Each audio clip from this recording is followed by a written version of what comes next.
கலப்படமான டீசலை விற்றதற்கு 5.5 லட்சம் ரூபாய் வரைக்குமான அபராதத்தை விதிச்சிருக்கு கன்சியூமர் கோர்ட். அதை பற்றி நம்ம டீட்டெயிலாக பார்க்கலாம். இது போன்ற எல்லா அப்டேட்ஸுக்கு நம்ம சேனல் சப்ஸ்கிரைப் பண்ணி வச்சுக்கோங்க.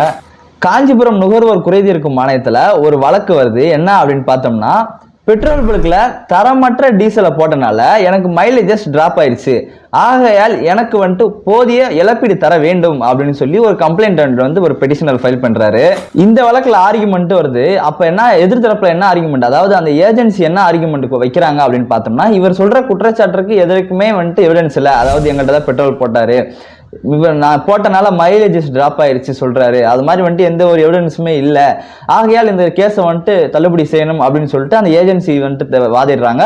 அது மாதிரி ஆனால் வந்துட்டு அந்த பெட்ரோல் பல்கோட நிறுவனம் வந்து இதற்கு வந்துட்டு இந்த கேஸ்ல வந்துட்டு அப்பீரே ஆகல.